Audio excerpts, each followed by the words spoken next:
Colonisation क्या था और अब माइंड को डीकोलोनाइजेशन जो करना है वो क्या है। उन्होंने जो विशेष रूप से कार्य किया उसमें कैलेंडर के ऊपर में काम किया। एक बार में ही पूरे बदलाव नहीं होते, नहीं हो सकता। लेकिन क्या पहला स्टेप वो हो सकता है जो सभी के लिए स्वीकार्य हो। अब महीना अगर चंद्रमा के आधार से देखेंगे तो 29.5 दिन का होता है, तो 12 महीने में 354 दिन होते हैं। शक संवत क्यों लागू किया गया, विक्रम संवत क्यों नहीं किया गया। जिन लोगों को ये कार्य सौंपा गया था उनके माइंड भी पूरी तरह से डीकोलोनाइज थी। पंचांग ही क्यों, अगर शुरुआत करना है तो यही क्यों, कुछ और क्यों नहीं। हमारा जो वास्तविक समाज जीवन है वो इस व्यवस्था से जुड़ा हुआ है, इससे बिल्कुल पृथक नहीं है।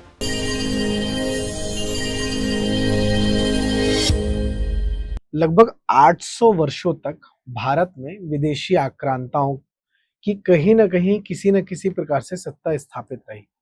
और यदि हम 1947 से पहले 200 वर्षों की बात करें, जब ब्रिटिश उपनिवेश का काल था, तो एक व्यापक स्तर पर देखा जाए तो लगभग भारत के पूरे भूभाग पर ब्रिटिश ईसाई सत्ता की कहीं न कहीं पर सरकारें रही, शासन रहा, उनका स्थापत्य रहा। उनके कारण जो देश के मनोभाव और देश के रहन-सहन, खान-पान से लेकर जीवन शैली से लेकर जो वैचारिक विषयों पर जो उपनिवेशवाद जो हावी हुआ, वो आज भी हमें दिखाई देता है। और इसे ही लेकर कई बार एक शब्द चलता है, डीकोलोनाइजेशन। अगर डीकोलोनाइजेशन करना है तो कैसे होगा, क्या होगा। आज भी हम देखते हैं कि भारत में जब कोई विषय आता है, कोई वैज्ञानिक कोई नया निर्माण होता है, कोई प्रगति होती है, तो भारत के ही लोग वेस्ट से वैलिडेशन लेने के लिए भागते हैं, ढूंढते हैं। क्या यही कॉलोनाइज्ड माइंड है, या इससे इतर, इससे परे और भी हमारे डे टू डे के लाइफ में चीजें हैं जो कहीं ना कहीं हमें डीकोलोनाइज करने की आवश्यकता है। इन्हीं विषयों के साथ साथ भारत के जो पंचांग परंपरा है उसकी वैज्ञानिकता, इसको भी समझने का प्रयास करेंगे। हमारे साथ हैं सुनील अग्रवाल जी। सुनील जी इन विषयों के न सिर्फ गहन जानकार हैं, बल्कि पीएनबी जैसे देश के एक महत्वपूर्ण बैंक पर महाप्रबंधक के रूप में भी सेवा दे चुके हैं। भारत से बाहर और भारत के भीतर दोनों जगह पर उन्होंने जमीन पर ना सिर्फ अपने कार्य के क्षेत्र में सेवाएं दी हैं, बल्कि समाज के स्तर पर भी उन्होंने कार्य करने की जो अपनी जो इच्छा है, जो उनकी जो चेतना है, उसे समाज तक पहुंचाया है। आग्रह व्रत ऐसा एक अभियान वो चलाते हैं, वो अभियान क्या है वो भी हम उनसे जानेंगे। लेकिन जो महत्वपूर्ण मूल विषय है डीकोलोनाइजेशन का, उस पर उनका गहन अध्ययन है। तो चर्चा करते हैं सुनील जी से। आपका सबसे पहले बहुत स्वागत है सुनील जी द नैरेटिव के प्लेटफॉर्म पर। हमारे दर्शकों ने पहले भी आपको द नैरेटिव में देखा है।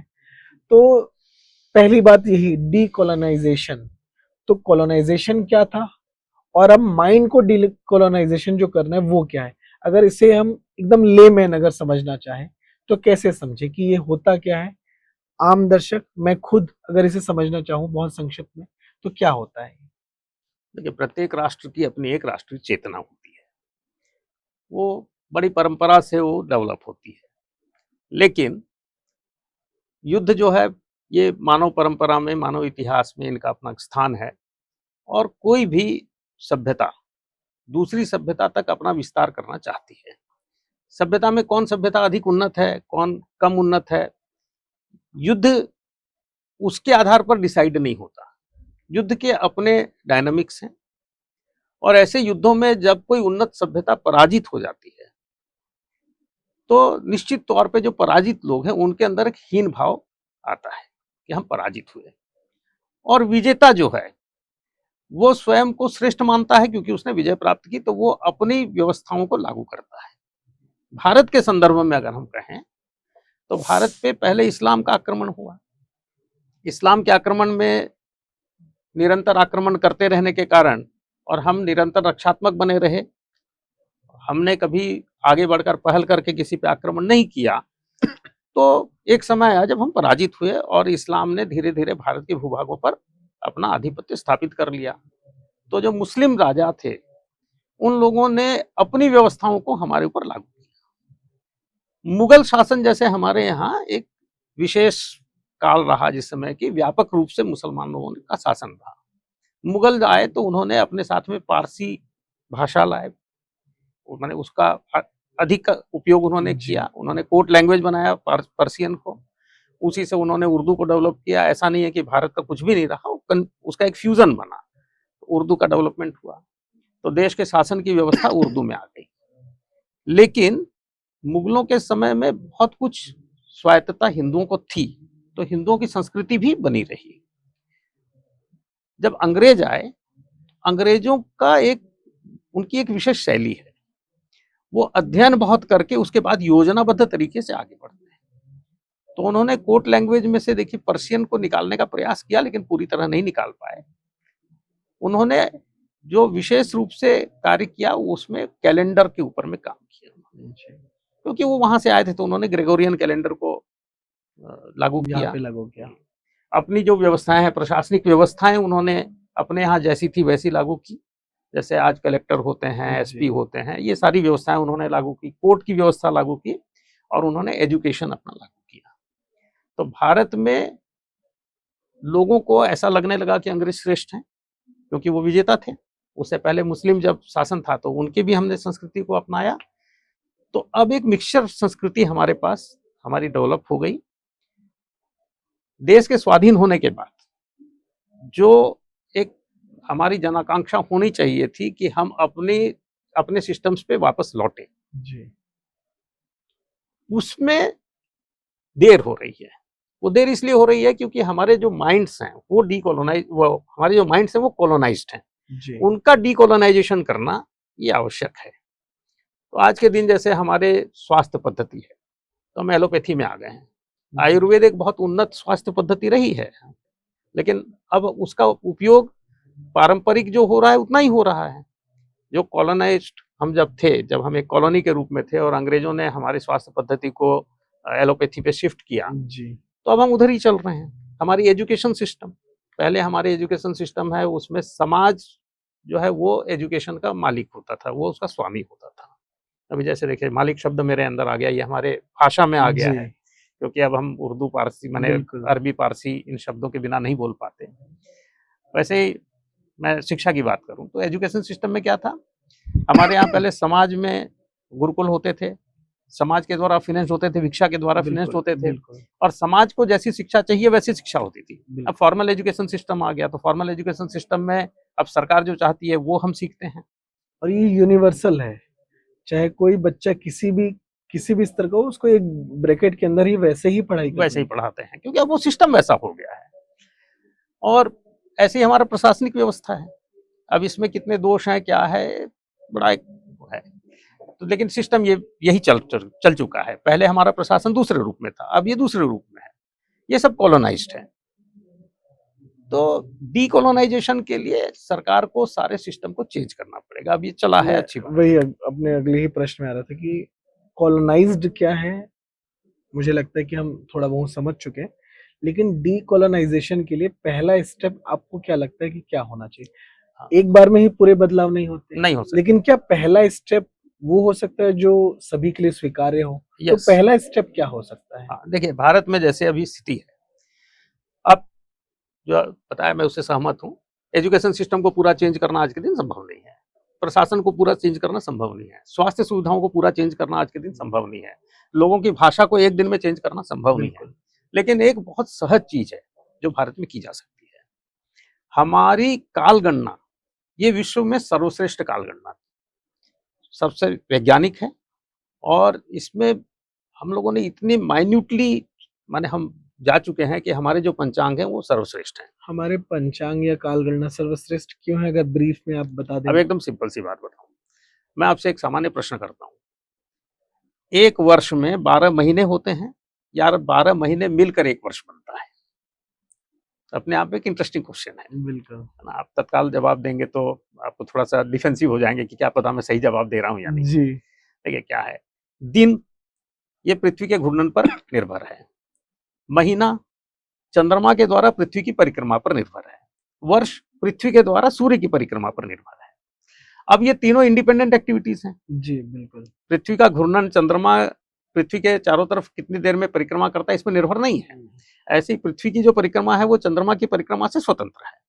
तो ये तीनों इंडिपेंडेंट इकाइयां हैं।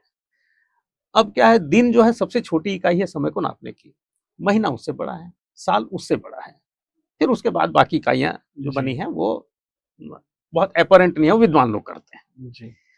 तो अब इन तीनों में किसी प्रकार का एक सामंजस्य बन जाए तो कालगणना सहज हो जाएगी। बिल्कुल। इसी का प्रयास मानव करता रहा है। जी।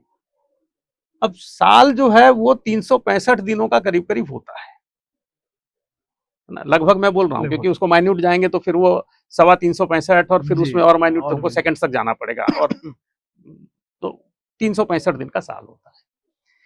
अब महीना अगर चंद्रमा के आधार से देखेंगे तो 29.5 दिन का होता है, तो 12 महीने में 354 दिन होते हैं और एक साल में 365 दिन होते हैं। 365 अब तीन दोनों का सामंजस्य कैसे हो?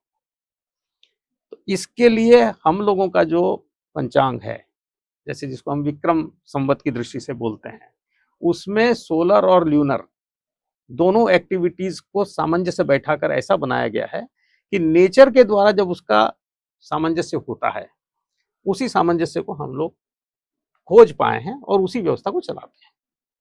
ये हमारा पंचांग जो है, अब बहुत डिटेल में जाऊंगा तो जी, जी, बहुत जी। सारे दर्शकों को भी समझ में आएगा नहीं, कठिन लगेगा, बोरिंग हो जाएगा, किंतु कुल मिलाकर चांद्र और सौर दोनों गतिविधियों को मिलाकर सर्वश्रेष्ठ पंचांग हमारा बना है। अब आप देखिए, इस्लामिक जो पंचांग है, इस्लामिक जो पंचांग नहीं बोलना चाहिए, पंचांग में 5 अंग होते हैं, कैलेंडर बोल सकते हैं कैलेंडर या है। दिनदर्शिका बोल सकते हैं या वर्ष बोल सकते हैं। इस्लाम जो है वो मरुस्थल पे विकसित हुआ। मरुस्थल के लोगों को दिन अच्छा नहीं लगेगा, गर्म होगा, रात अच्छी लगेगी, तो उन्होंने चंद्रमा पर आधारित अपना पूरा सिस्टम बनाया। इसीलिए उनका साल 354 दिन का ही होता है। आप देखते होंगे कि ईद जो है वो हर बार 11 दिन खिसकने के कारण बचपन से आप ईद हर मौसम में मना चुके होंगे। रोजे जो हैं, किसी समय जब मैं पढ़ता था तो देखता था कि हमारे मित्र सर्दियों में रोजे रखते हैं, बाद में मैंने देखा गर्मियों में रखते हैं।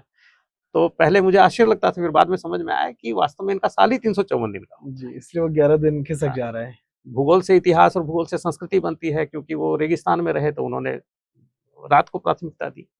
यूरोप के लोगों के लिए रातें जो हैं वो भयावह हैं, ठंड पड़ती है, उनको दिन अच्छा लगता है, तो उन्होंने सोलर सिस्टम बनाया। तो उनका साल 365 दिन का होता है, लेकिन उनका महीना 30-31 दिन का होता है, क्योंकि वो चंद्रमा की गतिविधियों को उन्होंने प्राथमिकता नहीं दी। हमने दोनों को मिलाकर अपना जो पंचांग बनाया, तो हम अधिक वैज्ञानिक हैं। लेकिन आज के दिन की मैं बात करूं, डीकोलोनाइजेशन के मूल मुद्दे पे आते जी। हैं। हम इतने वैज्ञानिक पंचांग को भूल गए हैं। हुआ क्या, अंग्रेजों ने आकर ग्रेगोरियन कैलेंडर को चालू किया। अब वो क्योंकि शासक थे तो वही हमारे यहाँ चला, उसी से व्यवस्था चल रही है। अब जैसे मैंने बताया, ग्रेगोरियन क्या है, सोलर कैलेंडर है। जी। हमारे पास सोलर कैलेंडर है क्या हमारा, हम इसको देखें। मैं एकदम से ड्रेस्टिक चेंज की बात नहीं करता। तो डीकोलोनाइजेशन जो है ये नया विषय नहीं है, ये जब देश स्वाधीन हुआ उसी समय से लागू है। जी। नेहरू जी जब प्रधानमंत्री बने और जो उनकी पहली कैबिनेट थी, उसने भी सोचा था कि अब हमको डीकोलोनाइजेशन करना है, धीरे धीरे करेंगे, मॉडरेट तरीके से करेंगे, ऐसा उन्होंने सोचा। तो एक कैलेंडर्स रिफॉर्म कमिटी और प्रसिद्ध वैज्ञानिक मेघनाथ साहा जो थे, उनकी अध्यक्षता में बनी, और सारे वैज्ञानिकों ने सोचा कि कैसा कैलेंडर हम लोग आज के दिन एक नेशनल कैलेंडर के रूप में लागू कर सकते हैं। तो ग्रेगोरियन कैलेंडर के साथ उन्होंने शक संवत इसको रिकमेंड किया। शक संवत कैसा है, एक सोलर कैलेंडर है। तो इसके बारे में पिछले पॉडकास्ट में भी हमने बात की थी कि वर्ष का आरंभ कब होना चाहिए। जी। ये कई बार ऐसे विषय आते हैं कि शक संवत क्यों लागू किया गया, विक्रम संवत क्यों नहीं किया गया? हाँ, तो इस तरह के भी जो प्रश्न आते हैं, उसका उत्तर क्या हो सकता है? देखिए, शक संवत सोलर कैलेंडर है, इजी टू अंडरस्टैंड है ना, और उसमें क्या है, दिन विक्रम संवत में तिथियां घटती बढ़ती हैं, क्योंकि उसमें चंद्रमा की भी बात होती है, जी। तो उसमें तिथियां घटती बढ़ती हैं, तो थोड़ा कॉम्प्लिकेटेड है। वैसे जनमानस में विक्रम संवत बहुत जी, चलता है, हमारे जितने 30 त्योहार, सब तिथियां चलता आती है, हैं, वो लगभग विक्रम संवत की ही तिथियां होती हैं सभी। बिल्कुल वही होती हैं। लेकिन फिर भी वैज्ञानिकों को लगा कि ये शायद जनता के समझ में आए, उसमें कॉम्प्लिकेशन होगा, या कुछ चीजों में मैनेज करने में कॉम्प्लिकेशन उन्हें लगे। मान लो कोई आर्थिक व्यवहार है, तो उसमें तिथियों के अनुसार कितने दिन के बाद कुछ होना है, तो उसमें कौन सी तिथि घट गई बढ़ गई, ये कठिन होगा। अगर फिगर्स में डिपिक्ट करेंगे तो दिक्कत होगी, या अगर हम किसी चीज को क्रोनोलॉजिकल लिखेंगे तो उसमें कोई तिथि गायब हो गई है, तो उसको कैसे जी। अकाउंट फॉर करेंगे, ये दिक्कत होगी, ऐसा उन्हें लगा। थोड़ा सा क्रिटिकल हो जाएगा। जिन लोगों को ये कार्य सौंपा गया था उनके माइंड भी पूरी तरह से डीकोलोनाइज्ड नहीं थे। जी, कहीं ना बिल्कुल, कहीं मैं यही जानना चाह रहा था। कॉलोनाइज्ड माइंड से ही उन्होंने सोचा, तो उन्हें दिक्कत जी। लगा। आज भी विक्रम संवत का उपयोग ग्रामीण जनता करती है, माताएं बिल्कुल, करती हैं, बिल्कुल। उनको कोई तकलीफ नहीं है, उनको जी, कोई दिक्कत नहीं होती। पढ़े लिखे लोग उसको समझ नहीं नहीं पाते हैं, पा रहे हैं, बिल्कुल। क्योंकि उनके माइंड को वैसा शेप किया हुआ है। जी, तो जो मैं बता रहा था, मेघनाथ साहा जी ने फिर शक संवत को बताया। शक संवत क्या है? 21-22 मार्च के आसपास में हमारा दिन रात बराबर हो जाते हैं, और उसके बाद में प्रकाश का समय आता है। जी, तो उस समय हमारा जो है वर्ष आरंभ होना चाहिए, ऐसा माना। तो 22 मार्च अंग्रेजी तो तिथि पड़ती है, उसको उन्होंने वर्षारंभ तिथि मानी। जी, और उन्होंने सोलर क्योंकि लिया, तो 365 दिन का वर्ष हुआ, उसको 12 भाग में विभाजित किया। जब पृथ्वी माने उत्तरी हेमिस्फीयर में जब हमारा गर्मी चलती होती है, तो पृथ्वी की ऑर्बिट का आधा दूर कर माने आधा जो है उसको सफर को पूरा करने के लिए पृथ्वी को 185 दिन लगते हैं, और सर्दी वाले समय में 180 दिन लगते हैं। तो उन्होंने 5 महीने जो हैं वो 31 दिन के ले लिए, और बाकी के 30 दिन के ले लिए। इस तरह से 365 दिन का वर्ष उन्होंने बनाया। अभी भी सरकार उसका उपयोग करती है। जी। जो सरकारी हम पत्राचार देखते हैं, हैं, बिल्कुल उसमें लिखा जो रहता है। गजट आते हैं हमारे, जी, उसमें लिखा होता है कि ये अंग्रेजी तिथि ये है और जी, शक शक संवत से संवत ये ये है। जी, बिल्कुल। अब हमारे यहाँ एक फाइनेंशियल ईयर है, 1 अप्रैल से 31 मार्च तक चलता है। जी, फाइनेंशियल ईयर को हम कैसे लिखते हैं? 2024-25, 2025-26, 2026-27। जी, बिल्कुल। ये एक इरिटेटिंग हाँ, वो बिल्कुल, है ये तरीका, है थोड़ा-सा ना? तो इसको हम एक इरिटेंट मान सकते हैं। सरकार तत्काल में अगर शक संवत को फाइनेंशियल ईयर घोषित करती है, जी, तो शक संवत 1948 एक फाइनेंशियल ईयर हो जाएगा, 1949 एक फाइनेंशियल ईयर हो जाएगा, और 22 मार्च से 21 मार्च अगले वर्ष का, और 1 अप्रैल से 31 मार्च, दोनों में बहुत ज्यादा अंतर नहीं होगा। इसका लाभ क्या होगा? डीकोलोनाइजेशन की दृष्टि से जब आप कह रहे हैं, तो बहुत सहज जो किया जा सकता है, शक संवत को फाइनेंशियल ईयर घोषित कर दिया। अब लोगों को वेतन जो है, जितने भी कर्मचारी हैं, उनको चैत्र वैशाख से मिलना शुरू हो जाएगा, मेघनाथ साहा जी। समिति ने जो बताया। तो लोग जनवरी फरवरी इत्यादि भूलकर चैत्र वैशाख याद रखेंगे, जिससे पैसा मिलता है लोगों को वही याद रहेगा। हाँ, बिल्कुल, जहाँ पे आर्थिक विषय जुड़ा है, वहाँ तो अपना वो सारी चीज़ें अपने आप वो मेमोरी में आ जाती हैं। बिल्कुल, अभी भी जनवरी फरवरी में इसीलिए याद रखते हैं, और कोई बिल्कुल। कारण नहीं है। हमें हमें जनवरी फरवरी अभी मेरी माताजी से ऐसी बात हो रही थी, उनको मोबाइल यूज़ करना सीख रही थी। वो कह रही थी कि मुझे एक मोबाइल दे दो, ताकि मैं आपसे कभी भी संपर्क माने कर सकूँ, किसी से बात कर सकूँ। तो मैंने मोबाइल दिया, तो उन्होंने कहा कि इसमें अभी तिथि का कैसे पता चलेगा? तो मैंने कहा ये तारीख है ना? बोले ये मेरे को याद नहीं है, मेरे को समझ में नहीं आता। जी, तो बहुत सारे लोग उसमें कंफर्टेबल नहीं है, वो चैत्र वैशाख में फट से आ जाएँगे। एजुकेशन सिस्टम में भी जो है, हमारे बच्चे आज चैत्र वैशाख भूल गए हैं जी। ना। उनको अगर कोई बोले कि 12 महीने के नाम बताओ, तो जनवरी फरवरी ही याद किए हुए या हैं। बिल्कुल। जैसे ही सिस्टम में आएंगे, तो पूरा देश स्विच कर जाएगा ग्रेगोरियन से अपने सिस्टम में, और जब अपने सिस्टम में आएगा, तो उसके बारे में हमारी जिज्ञासा बढ़ेगी। आज भारत के 140 करोड़ लोगों में से जितने भी लोग अब उस सिस्टम को नहीं जान रहे हैं, मैं समझता हूँ आधे करीब लोग होंगे, क्योंकि शिक्षा बढ़ी है। तो बिल्कुल। शिक्षित लोग जो है अपने सिस्टम को नहीं जान रहे, उसके बारे में जिज्ञासा बढ़ेगी। जिज्ञासा बढ़ेगी, तो हम और भी खोज करेंगे कि हम और कहाँ-कहाँ वैज्ञानिक हैं, कहाँ-कहाँ हम श्रेष्ठ हैं। एक शुरुआत होगी। शुरुआत होगी, और मेजर शुरुआत होगी, एक बहुत बड़ा शिफ्ट होगा। तो डीकोलोनाइजेशन बहुत मुश्किल नहीं है, इसको किक ऑफ किया जा सकता है इस तरह से। बाकी चीज़ों की अपेक्षा ये सबसे सहज तरीका है। अ, पंचांग ही क्यों? अगर शुरुआत करना है तो यही क्यों? कुछ और क्यों नहीं? दूसरी जितनी भी दूसरे जो भी सिस्टम्स हैं ना, वो उनमें रिफॉर्म लाने के लिए समय बहुत लगेगा। और जिसमें समय लगेगा, जिसमें चेंज बड़ा होता है, उसमें कॉम्प्लिकेशंस होते हैं और रेजिस्टेंस होता है। आज आप एजुकेशन सिस्टम को चेंज करके बोलेंगे कि सरकार की सारी स्कूल्स बंद हो जाए, गुरुकुल चालू हो जाएँ, प्राइवेट हो, गवर्नमेंट उसको फाइनेंस ना करे, समाज उसको फाइनेंस करे, तो ये समाज आज के दिन स्वीकार नहीं कर पाएगा। आप कभी पैरेलल व्यवस्था खड़ी कर पाएंगे और उसके बाद कभी हो पाएगा तो होगा, तो इसको बहुत लंबा समय लगने क्या वाला है। लेकिन ये कैलेंडर वाला पंचांग वाला विषय अगर करते हैं तो इससे केओस नहीं होगा? कोई केओस नहीं होगा, क्योंकि पहली बात तो पहला हम इसको पॉलिटिकल देखें। सरकार कोई भी कदम उठाएगी तो उसका कुछ लोग विरोध करेंगे। आज की स्थिति इस मामले में बहुत ही कंड्यूसिव है। इस कैलेंडर को कांग्रेस गवर्नमेंट के समय में अपनाया गया था, लागू किया गया था, बिल्कुल। तो नेचुरली कांग्रेस इसका विरोध नहीं करेगी, तो उन्होंने तो ये परीक्षित है ना उनके द्वारा। अब वो थोड़े बोलेंगे कि हाँ हमारे नेहरू जी ने या बाकी लोगों ने जो हमारे नेता थे उन्होंने उस समय गलत निर्णय लिया, ऐसा नहीं बोलेंगे, बोलने का कोई कारण भी नहीं है।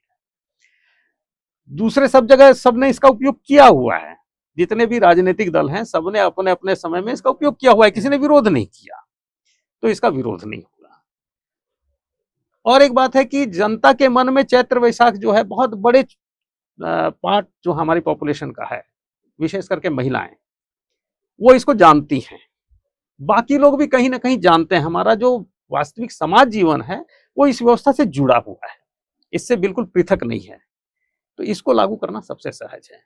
प्रशासनिक सिस्टम को आप चेंज करेंगे तो कौन सा सिस्टम लाएंगे, लंबा काम होगा, केओस हो सकता है, इसमें कोई केओस नहीं है। और आज के दिन दूसरा है कि अगर एक जो ग्रेगोरियन कैलेंडर में अच्छी बात है कि उसकी तारीखों को, तिथियों को, दिनांक को हम फिगर्स में डिपिक्ट कर सकते हैं, तो क्योंकि ये भी सोलर है इसमें फिगर्स में डिपिक्ट कर सकते हैं, किसी प्रकार का कॉम्प्लिकेशन नहीं है। तो मेरा मानना है डिकोलोनाइजेशन की शुरुआत इसी से करनी चाहिए। एक मेरे मन में काफी प्रश्न आता है हमेशा से पंचांग को लेके। इसी वर्ष हमने देखा कि एक अधिक मास आया, तो क्या शक संवत में भी इस तरह की कोई प्रणाली है या ये विक्रम संवत की प्रणाली है?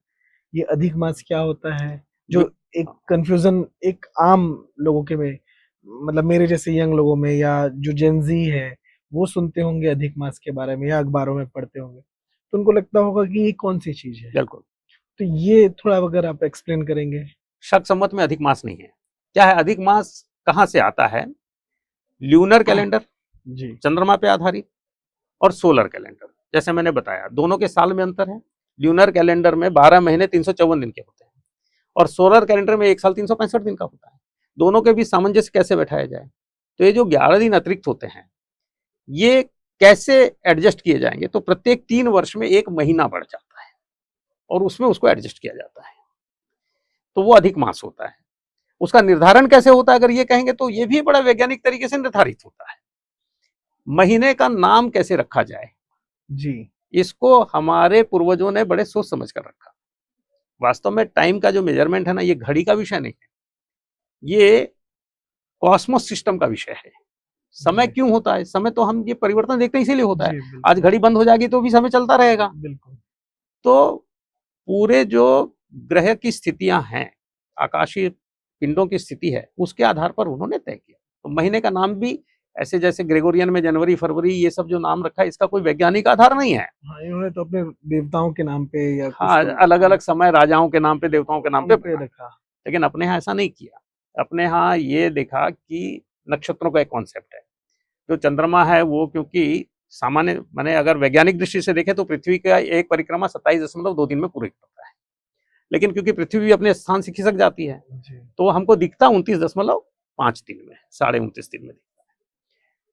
तो क्योंकि वो 27.2 दिन में अपनी परिक्रमा पूरी करता है, तो आज वो कहां पर है इसको देखने के लिए अगर पृथ्वी से हम चंद्रमा को देखेंगे तो चंद्रमा के पीछे कौन से स्टार्स दिख रहे हैं, उसके आधार पर नक्षत्रों की कल्पना हमारे ऋषियों ने की। तो 27 नक्षत्र हैं। अब क्योंकि 29.5 दिन में हमको दिखता है तो विद्वान तो जानते हैं कि एक्चुअल क्या है, लेकिन जनमानस को जो दिखता है उसके आधार पर जनमानस तय करता है। तो पूर्णिमा के दिन जो नक्षत्र होता है उसके आधार पर उस मास का नाम रखा जाता है। तो नक्षत्र तो 27 हैं, पूर्णिमाएं तो माने मास 12 हैं, तो एक ग्रुप ऑफ नक्षत्र तय कर दिया गया जी कि वो नक्षत्र उसके पास के नक्षत्र पे अगर हमको चंद्रमा दिख रहा है तो उस नाम से उस महीने का नाम होगा। होगा। अब क्या होता है, कुछ समय बाद एक चक्र आता है जबकि एक ही नक्षत्र में 2 बार पूर्णिमा पड़ती है, अच्छा तो उसको अधिक मास कर देते हैं। जैसे इस वर्ष 2 ज्येष्ठ आए, जी वास्तव में चंद्रमा की गति के बाद भी ज्येष्ठा और उसके पास के नक्षत्र में पूर्णिमा के दिन चंद्रमा दिखा। तो नेचर ने ही ऐसी व्यवस्था बनाई है कि दोनों के बीच एक सामंजस्य है, उसको हम लोगों ने खोज निकाला। जी तो वो विक्रम संवत में ये व्यवस्था है। तो इस बार 2 ज्येष्ठ, इसलिए इसे कहा जाता है कि ये बहुत साइंटिफिक है ये। हाँ साइंटिफिक है। नेचर वास्तव में हमने बनाया नहीं है, हमने नेचर को एक्सप्लोर करके पता लगा लिया कि ये बस इसका एक रहस्य फॉर्मूला है। हमने निकाला है। बस बस वो नेचर में ऑलरेडी एग्जिस्ट करता है और हमने बस उसका एक फॉर्मूला को एक डिजाइन दे दिया, एक विज्ञान शब्द भी दे यही दिया है। साइंस क्या है? बिल्कुल साइंस मेरे ख्याल से समझना जो कुछ चल रहा है इस संपूर्ण ब्रह्मांड में, उसकी समझ ही विज्ञान है। समझने से हम उसका उपयोग कर सकते हैं। जैसे हम समझ पाए कि पानी को गर्म करने पे जो भाप बनती है उसमें बड़ी ताकत है, तो हम उसका उपयोग कर पा रहे हैं। जी पहले इस चीज को समझना कि पानी को गर्म करेंगे तो वो भाप में बदल जाएगा, ये विज्ञान है। फिर उसका अप्लाइड साइंस है कि उसका हम उपयोग कैसे करें। तो हम लोगों ने प्रकृति के रहस्यों को समझ लिया, उसका उपयोग हमने कालमापन में किया। एक और विषय आता है, मैं अंतिम प्रश्न ही लूंगा भैया आपसे, कि हम देखते हैं कुछ पर्व, ये पिछले पॉडकास्ट में भी हमने चर्चा की थी कि कुछ पर्व ऐसे होते हैं जो एक दिन के बजाय 2 दिन आ जाती है उनकी तिथियां। कई बार इतना कंफ्यूजन होता है कि देश का एक हिस्सा किसी एक दिन पे पर्व मनाता है और देश का दूसरा हिस्सा अगले दिन या उससे एक दिन पहले पर्व मनाता है। तो ये जो कंफ्यूजन क्रिएट होता है, ये किस लिए होता है और इसके पीछे कोई लॉजिक है, कोई साइंटिफिक कोई रीजन है या ये कंफ्यूजन है? देखो थोड़ा सा विषयांतर सा लगेगा, फिर बताऊं। जी दुनिया में सबसे अच्छी व्यवस्था क्या है? जिसमें कि मनुष्य की सोच को स्वतंत्रता दी जाए, हर व्यक्ति की सोच को स्वतंत्रता दी जाए, क्योंकि कोई भी 2 मनुष्य एक जैसे नहीं है ना। दिखने में, क्षमता में, ज्ञान में, सोचने में, पसंद में, सब चीज में सब अलग अलग लोग हैं। अगर हम इस विविधता को स्वीकार कर लें और एक दूसरे का सम्मान कर पाए तो एक सामंजस्यपूर्ण समाज बनेगा। हमारे ऋषियों ने इस बात को समझने के कारण हमारी संस्कृति ऐसी विकसित की जिसको हम हिंदू संस्कृति बोलते हैं, जहां पर सब लोगों को सब प्रकार की स्वतंत्रता है। अब कालगणना में सूर्योदय पूरे विश्व में एक समय नहीं होता, भारत में ही अरुणाचल प्रदेश में जिस समय सूर्योदय होता है उस समय गुजरात का व्यक्ति सोया रहता है। सबका अपना सूर्योदय होता है। तो हमने स्थानीय समय को भी मान्यता दी। स्थानीय समय, आज तिथि जिस समय अरुणाचल प्रदेश में जो तिथि होगी उसी समय मैंने गुजरात में वही तिथि होगी, ऐसा नहीं है। एक ये विषय है। इसलिए स्थानीय समय को मान्यता देने से जो पुरानी परंपरा हमारी स्थानीय समय की चली आ रही है और जो विद्वान जहां पर है वो अपने हिसाब से गणना करके बताते हैं। दूसरा विषय, हमारे यहाँ 2 मत हैं इस विषय में। अनेक मत हैं, अलग संप्रदाय हैं। वैष्णव संप्रदाय जो हैं वो कहते हैं कि सूर्योदय के समय जो तिथि है उसी को हम वो तिथि मानेंगे। जो दिन है उसका एक नामकरण होगा जी। 2 प्रकार के नाम है, एक वार एक तिथि। तो वार तो मालूम है ना, वो कंटिन्यूअस चलते हैं, साथ चलते हैं, उसका चक्र चलता है। तिथियां कॉम्प्लिकेटेड है, थोड़ी सी कॉम्प्लिकेटेड है का मतलब सूर्य और चंद्रमा के बीच में 12 डिग्री का अंतर होने पर एक तिथि मानी जाती है। तो ये 12 डिग्री का अंतर जो है ये गतियों के कारण कभी जल्दी हो जाता है, कभी उसमें समय लगता है। ये थोड़ा सा कॉम्प्लिकेटेड है, लेकिन सूर्य और चंद्रमा के बीच 12 डिग्री का यदि अंतर है तो वो एक तिथि है। 360 डिग्री का अंतर होगा पूरा जी। तो इस तरह से 30 तिथियां बनेंगी। तो तिथि जो है उसका माप बदलता बदलता रहता है। कोई तिथि छोटी होती है, कोई बड़ी होती है, कोई और लंबी हो जाती है, ऐसा होता है जी। तो प्रत्येक वार में तिथि का संक्रमण भी हो जाता है। सामान्य तौर पे बहुत कम वार ऐसे निकलते हैं जिसमें कि तिथि का संक्रमण नहीं होता।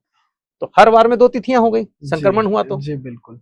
तो सूर्योदय के समय जो तिथि रहती है, उसी तिथि को पूरे दिन की तिथि मानने की प्रथा एक है, जी, जिसको वैष्णव प्रथा जो बोलते सामान्य हैं। रूप से हम देखते भी हैं अपने बिल्कुल। आसपास। आज जैसे एकादशी है, जी अब एकादशी को लेकर थोड़ी मतभिन्नता है। जी इस्कॉन वाले जो हैं वो कल एकादशी मनाएंगे, जी और बहुत सारे लोग आज व्रत रख रहे हैं। जी जी जी उसका कारण क्या है? सूर्योदय के समय आज एकादशी है, तो कुछ लोग इसी को एकादशी मान लेंगे।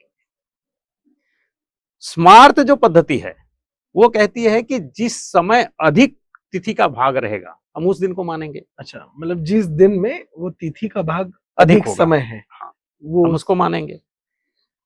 कुछ पर्व दिन में पड़ते हैं, कुछ पर्व रात्रि में पड़ते हैं। जी बिल्कुल। ठीक। आज जैसे दीपावली अमावस्या के दिन पड़ती है, जन्माष्टमी को हम जन्माष्टमी मध्य रात्रि में मनाते मध्य रात्रि में मनाते हैं।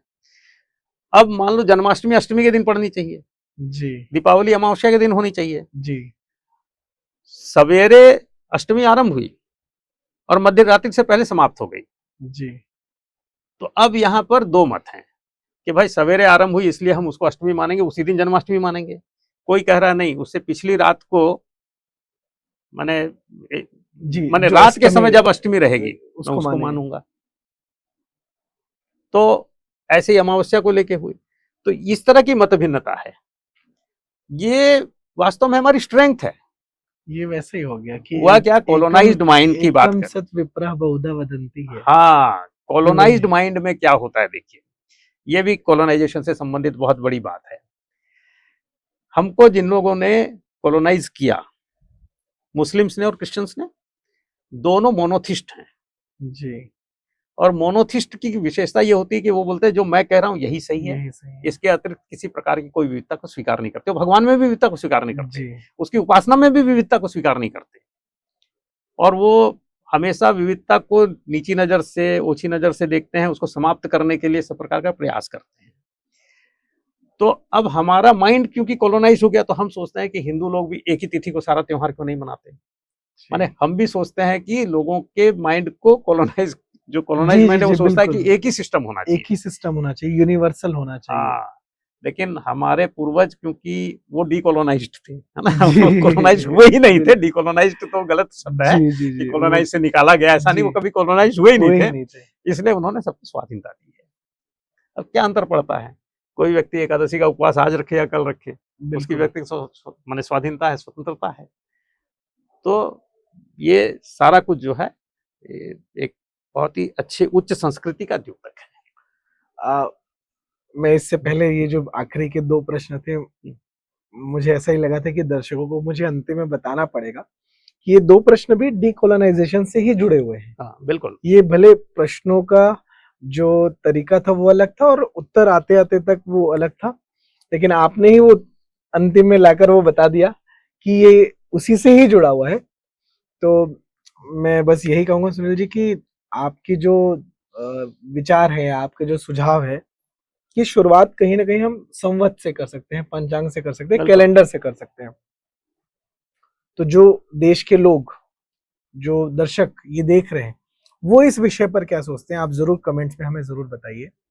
और जो अथॉरिटीज हैं उन तक आप अपने तरफ से भी इस चीज को एक्सेप्ट करने के लिए एक मुहिम भी चला सकते हैं, लेटर्स भी लिख सकते हैं, ट्वीट भी कर सकते हैं, फेसबुक पोस्ट भी कर सकते हैं।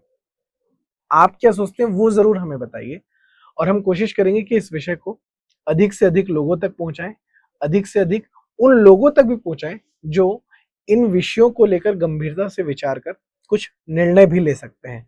तो बहुत बहुत धन्यवाद सुनील जी। धन्यवाद। मतलब ये ऐसा विषय है कि जिसमें सिर्फ दर्शकों को नहीं, मुझे भी बहुत कुछ सीखने को मिलता है आपसे। बहुत बहुत धन्यवाद मेरे में उपस्थित होने के लिए। धन्यवाद।